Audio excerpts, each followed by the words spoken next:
relations mula from dirty linen to fractured. Paano mo hinahandle yung pressure na from the success of dirty linen, ito another suspense thriller, handog ng Francine?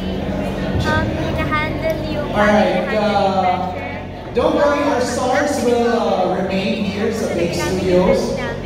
Feel free to interview and do some online content with our cast. We have more than 30 minutes for you guys. Okay, so paano mo hinahandle yung pressure from success ng dirty linen to fracture? Siyempre, unang-una, si Francine, nandito siya. So, yung pressure ko, ino-open ko sa kanya. And then, tinatry namin kung ano yung plano namin, tinatry namin gawin, mabawasan yung pressure namin.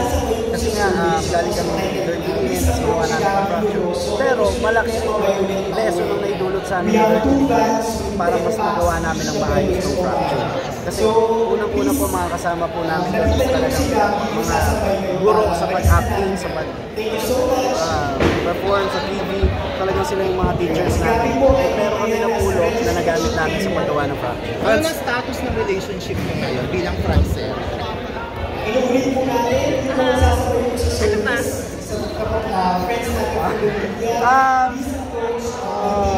happy kami ngayon. Happy kami. Yan. Sobrang happy. Chin, ikaw, ano ba? Kami sa moon. Sobrang happy namin yan. Francette, parang pansin namin pagka nasa press con kayo, may sarili kayong mundo. Parang ang tagal nyo din nag-usap ba kung bakit napapagkwentuhan nyo during may press con, di ba? Parang may ganun. Ano yung napapag-usapan yung dalawa? Na-miss nyo ba yung isa't isa? Actually po, marami kasi kami napag-usapan po. And I think kaya kapag ganito yung event, may sariling mundo. It's because sa sobrang lagi kami magkasama, ang dami naming pinag-uusapan. And I think nakabase din po yung friendship. Seth? Sa akin, pinagchichigaan naman namin tungkol naman dito sa fracture.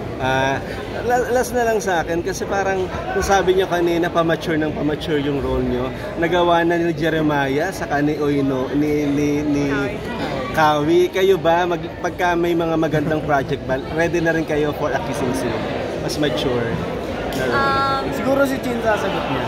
Kay Chin po. Ikaw, kumbaga ikaw okay lang sa'yo, di ba? How about kay Francine? We'll see po. Parang desisyon ni Tita. Yan. Kay Tita muna tayo siguro. Francine, reaction lang, uso sa love team may usapang fan service. Kayo as love team and friends talaga, hanggang saan yung kayo ibigay in terms of fan service? Fan service, I mean... Ano yun? Baba yung mic na kami po ginagawa naman po namin yung trabaho namin. And kung ano po nakikita nyo kasi on cam, ganun din naman po kami off cam. So I think wala naman po. Kasi pag fan service, parang fake din.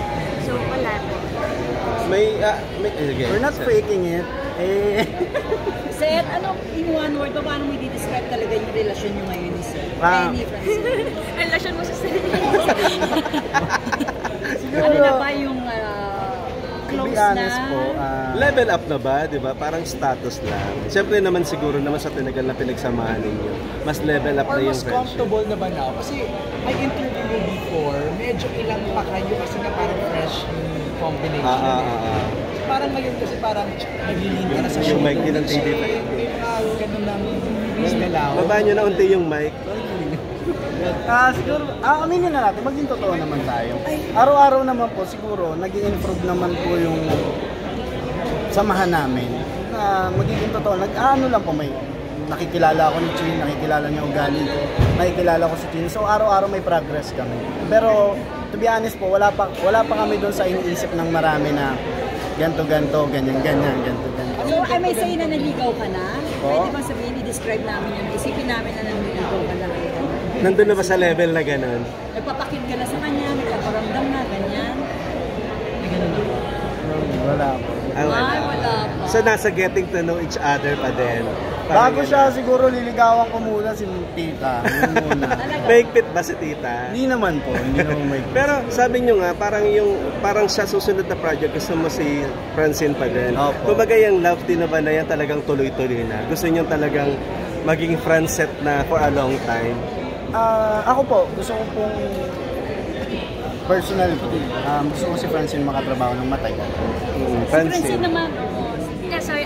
Hopefully maging matagal yung love team na pagkasamahan namin. Pero personally, I'm hoping din po na mag-grow kami ng solo din kahit love team kami. Yung in one word, paano mo i-describe si Seth sa buhay niya? Ano ba? I think as of the moment, happiness. Happiness? Siya nagbibigay ng happiness sa'yo? Yeah. Ano reaction mo dyan, Seth? Thank you. Napapasaya rin ako ni Chi. In what ways? Every way. Pero ngayon yung susunod niyo bang project, kumbaga mas level up na ba? Mas mature pa on this pa? Wala namang kissing scene or parang ano, pero mas ano yung aabangan lang, give as a cue lang. Pwede kung may ganun, pwedeng wala. So, very unpredictable din po in a way yung mga tinatanggap namin projects din po. So, Francine, bukas ka na pa sa posibilidad na magkaroon ng relasyon, ng sariling love, yung stage na magkaroon ng boyfriend, ganyan. I mean, syempre at some point, naisipan ko na rin po na gusto ko magkaroon ng boyfriend. But, naisip ko parati na it's better po talaga if I focus on my career and on myself. Pero pag dumating naman, hindi naman open. Sa akin na lang last, what's something special about both of you? Ano ba si Seth for Francine, na medyo matagal-tagal na kayong magkakilala? Ano pa yung mga bagay na naging special sa bawat isa sa inyo? Bilang Francine, bilang Seth. Siguro Seth muna. Siguro, pinaka-special kay Chi, hindi niya ako ginajudge. Kaya nakikinig siya sa mga kwento ko yun. Pansin ko nga kahit sa press con, di ba? Morning ba, Francine? Francine. Cheesy?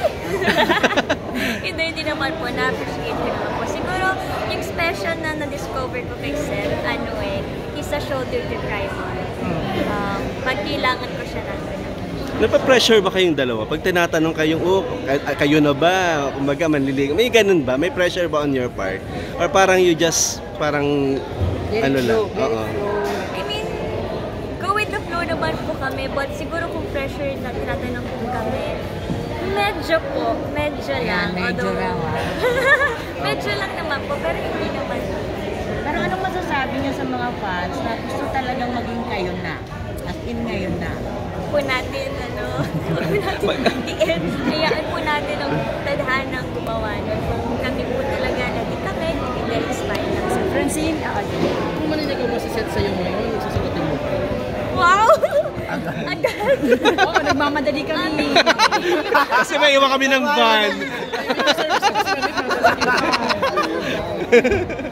Ay, hindi pa naniligaw eh. Hindi ko pa po alam talaga. Is he about boyfriend material? Yun na lang. Is he a boyfriend material to you? Very. Wow! Is she a girlfriend material? Sabihin mo yan, Seth. Is she a girlfriend material? Wife material ata mo. Wow! What reaction? Wife material na advice si Seth. Nagmamadali ka ha? Basta nagmamadali ka kaysa sa amin. So ano reaction mo? Sa Francine mo na? Napaka kasi, kaya ako nasabi yun kasi gusto ko kung paano siya pinalaki ng pamilya niya. So, Francine reaction, wife material na daw, hindi lang GF material. Please, thank you, I guess. Husband material na ba siya? Okay, thank you Thank you, congratulations. Anong best version mo? Kailangan. Paano masasabi yung best version mo, Francine? Ano yung best version ng isang Francine? Siguro pagka pinapakita ko sa mga tao na kaya kong gawin to even if I'm not in it. Thank you, Francine. Francine for fun. Alam namin na mahal mo si Sehun. So Sehun. Yeah. So if you're going to be stranded in an island, sinong gusto mong makasama? Si Sehun o si Wala pa. Sehun or si Sehun? Shucks. Both. Bakit? Dapat isa lang. Both. Kasi alam ko pareho nila ako tutulungan. Wow. Pareho nila ako pagluluto. So, Could you meeting lang, Ryan Arizala and Ryan Arizala at isang Ilagat wedding. Sino po ulit? Sorry, Ryan and? Arizala. Ryan and Alisa. Ryan and Alisa. Hello po, dear Ryan and